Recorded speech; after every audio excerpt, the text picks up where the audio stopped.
Okay, welcome back. It is 4/11 of 2015.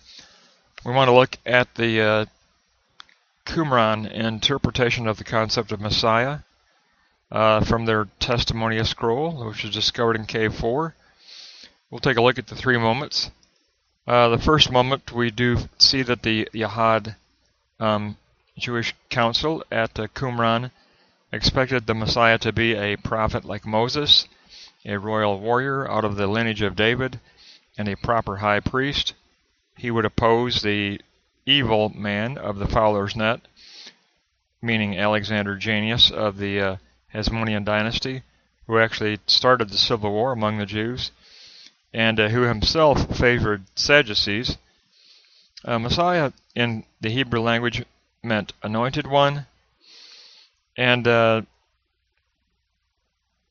would be similar to the Greek concept of Christos. Now the sons of Jannaeus were to be opposed also by the Messiah figure, and those two sons were Aristobulus and Hyrcanus. They are described in the scroll as having poured blood upon Jerusalem.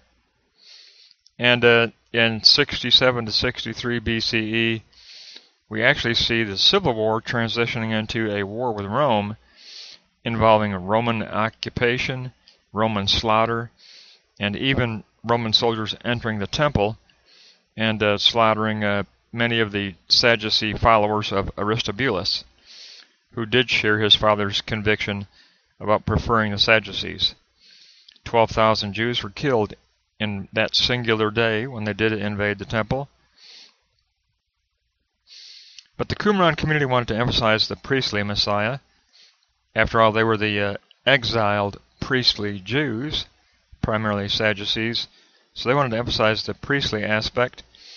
They used Deuteronomy 18:18 to 19, Numbers 24:15 to 17, and Deuteronomy 33:8 through 11 for this priestly Messiah, who God will raise up as a individual like Moses, a prophet from among the people themselves, and he will be a Messiah warrior. He will crush all those that oppose the Jews, including all those at the borderlands of Moab.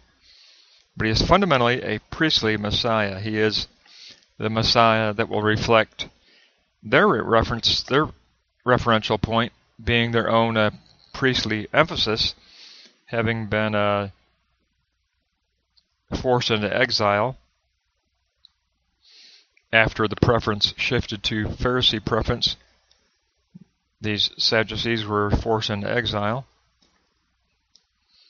Now the Messiah will face an adversary, and the four aspects of this adversary isn't strictly described from biblical text. They also do take up the Psalms of Joshua and extra biblical material. But he is the cursed one of Belial, or Satan. His sons, Aristobulus and Hyrcanus, are instruments of wrongdoing, and they have actually transformed the temple into a thing of horror for Judah and Israel, according to these Sadducees, according to the way that they perceive it. And so Israel is in need of consolation, especially since they've been exiled to this Qumran community. And so we'll take a look at the miracle of consolations, and it will be brought about through the priestly warrior Messiah, who will defeat the cursed one of Satan, or Belial, because the conduct of worship and the fact that priests had been killed within the temple itself describes how Israel is in need of this consolation. It'll come as a miracle. The Messiah will perform his miracle to contend for the blood of Jerusalem. And all of these miracle interpretations come from the book of Isaiah, and there are 8 of them. According to the book of Isaiah, and they are written in the scroll in this order, but Jerusalem's sin is forgiven. Israel remains God's elect. So God will remain faithful to Israel, and He will call Israel by its name. He will gather together all of the dispersed Jewish members of the Judaic faith into the commonality of Israel, and He will transfer the wrath from Israel to Israel's enemies now that Israel is forgiven. Gentiles will never again enter in or contaminate the Judaic faith, and Israel will be brought back to their covenant through the mercy of God, the mercy of the Lord. So they did interpret the Messiah as a warrior Messiah, a priestly warrior Messiah, and they exclusively looked at the book of Isaiah as the book that described the judgmental consolation that was coming. And this, it would be a miraculous, priestly warrior Messiah implementing the promises of Isaiah to bring consolation and deliverance from the Hasmonean dynasty, the Herodian dynasty, and the Roman occupation. So it's a kind of a mini version of an apocalyptic here. You've got the warrior Messiah who's going to come back and do battle against Belial, the evil one, Satan.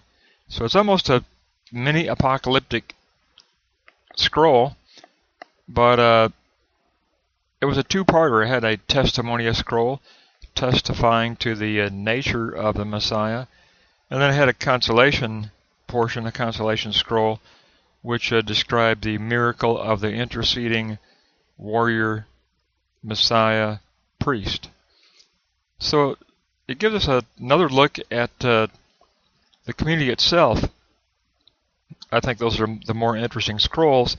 We get kind of a peek into their mindset and how are they viewing their future deliverance? How are they viewing their future deliverance in view of this Roman occupation? And they certainly could not return to the Herodian dynasty, even though Herod had overthrown the Maccabean dynasty. The Herodian dynasty wasn't any better. It was still a murderous environment. And with the Roman occupation, the exile would stay exiled. The Jews would still stay at Qumran. Their exile did last for almost 200 years, so the Qumran community reflects a pretty broad span of time and interpretation. But that gives us a look at the Testimonia scroll, which was discovered in fragments in Cave 4. And we got a look at those from Wise, Abegg, and Cook from their book of 1996.